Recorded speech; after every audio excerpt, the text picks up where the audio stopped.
Welcome to Game 3 of Sparky's vs. Oz and Week 1 of the 9-10 Pro League season. Sam unfortunately cannot join me for this, so it'll be another solo commentary. And in the excitement of doing a dual cast last match, I actually forgot to give my shout out for that match, so I'm going to do that right now real quick.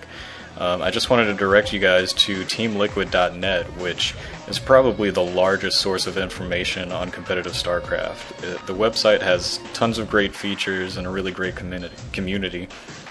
And you know, throughout all these casts, you're going to hear me spouting off a lot of statistics about, you know, players' records, different statistics for the maps, and really all of that fundamentally comes from TeamLiquid.net, from their Pro League database, which is just amazing. It has records of practically every professional match, and you know, it's easily searchable by player, by league, by map, by team, anything.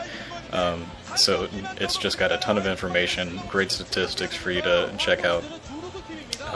They've also got a video tracker which keeps track pretty much, again, every professional game that's played on TV ends up in this video tracker, and that's all indexed into the Pro League database as well, so you can search, look at a player's statistics, check out individual games that they've played, and if you want, just click a button and actually watch that game all in the same video. It's a really great tool. Check it out, TeamLiquid.net.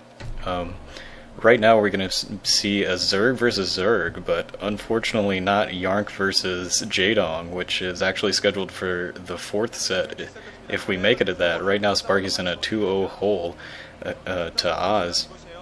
So instead we're going to be seeing Hogel for Sparky's against Killer for Oz. And we're going to have Hogel starting out in the northeast and Killer starting out in blue in the southeast. Hogel is in white.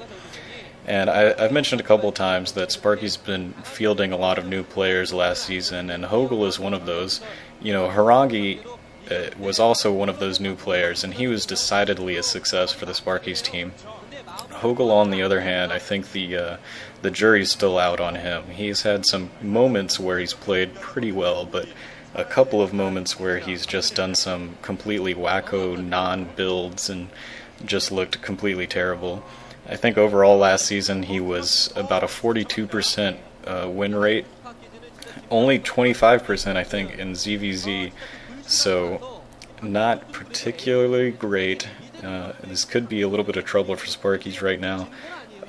Killer, on the other hand, is another young Zerg that I haven't seen. It looks like both of these are at least going Overlord builds. Haven't seen a pool yet, so we'll see where they go from this. Maybe a 12 pool, maybe a 12 hatch, I don't know.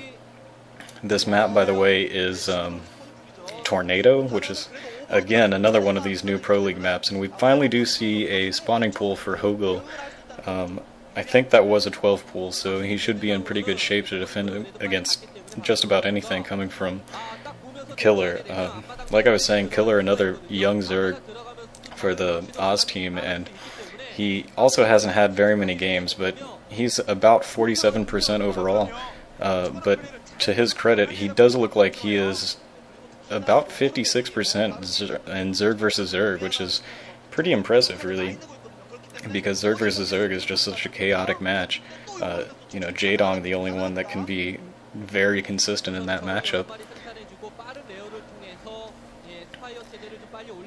But, Killer does have Jaedong as a training partner, so maybe he's gotten some good tips. And right, it looks like Killer, I'm not sure what Killer's going on, but Hogel has some early Zerglings coming up to put pressure on Killer's base, and Killer is right now he put down a 12 hatch, so his Zerglings are a little bit late, but they are coming out just now, so they should hopefully be able to defend that for him. However, Hogel is going straight for that expansion hatchery, and hopefully he's going to be able to stop this, at the very least make him cancel, and if not, then make him actually lose that hatchery. That's going to be a huge lead if he's able to do that. Killer has to try everything that he can to stop this, and he's pulling a couple drones off the line. He does have a quicker resupply route with his Zerglings, so those are going to help, but it depends on when Hogel is able to get Zergling speed. Oh, and it looks like he went for Lair first, so that might be a little bit bad for right now. It looks like he's not going to be able to take out that hatchery because he's not going to have Zergling speed. But he will be getting probably Mutalisk pretty soon. Sorry to talk about this map real quick. Again, I'm sorry, but I haven't seen any games played on it. It does look like there have been a lot of Zerg versus Zergs on it, relatively speaking. Right now, just the Lair going down for Killer, so much behind Hogel's. So Hogel's probably Mutalisks will be coming out much quicker, but right now he's left to just defend his ramp. Yeah, he does have his Spire going down right now. So this map, it looks like both the main and natural are pretty well defendable. It's got this little hill that's kind of weird. There's two... Ooh. Wow, one Zergling able to get up the ramp by Killer. That's unexpected. Able to break that wall just for a second and get in, but he's just going to get a scout. That one Zergling's not going to be able to do much. Even just a couple of those drones are going to come in, but critically he does see the timing of that Spire, so he will be a little bit more prepared than he would have been if he hadn't got that. Like I was saying, there's sort of two entrances into the natural expansion. One of them is over this funny little hill that has a narrow ramp on one side and a wide ramp on the other side, and then the other entrance goes around that hill and over some unbuildable territory. So it takes a little bit longer to go around there, I think, but you don't have to deal with going over that narrow ramp. It looks like Hogel is posturing to try to take his expansion now, which is much delayed from Killer's 12 hatch, and that 12 hatch is gonna put him in a pretty big lead if he doesn't go down to these early Mutalisks. The Mutalisks are out, and right now they're just focusing down on some Overlords in the field. I think it would be really beneficial for him if he hurried up. Okay, it's already too late. I guess the evolution chamber has been built, and so now he's got a couple of spore colonies in each of his bases. So Killer should be pretty well defended against this small group of Mutalisk forces that Hogel's sending into Killer's base right now. Meanwhile, Killer's economy is just in great shape. Like I was saying before, that after that 12 hatch, since he was able to defend that hatchery, he's just in a really great place. And once he gets his tech caught up, he's going to be in a big lead.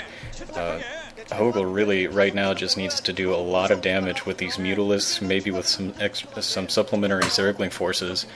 It's really up to him. If he doesn't do some damage and catch up economically, then he's not going to last later on in this game. Another option for him is that he could try to conserve some forces and maybe try to take another expansion. But right now, And the other thing that he cannot do, by the way, is lose those Mutalisks. One advantage that he does have is that he has some time to build up a Mutalisk army before Killer can really make anything of tech value, that is. So if he's able to build up a stronger Mutalisk force right now, he might be able to hold off Killer once he does get his Spire up, which should be happening right now. Yeah, it looks like that Spire just now popping, yeah. So Mutalisk should be on the way, some Scourge to help defend against these. He's actually getting a couple of good kills, a couple of good drone kills, so slowing down the probes or the drone saturation for Killer, so that's going to help him economically, even himself out. And right now, I mean, his bases are going completely unharassed. He's in a very good position, but it might be wise for him to put down an evolution chamber and get some spore colonies of his own, because he doesn't have any defenses against the Mutalisks that are come out except for his own. He also doesn't have any Scourge out on the field, so it's going to be critical if he does lose this Mutalisk force that he's been building up. So we're going to find out what happens in just a little bit, but we got to take a break right now. See you in the next part.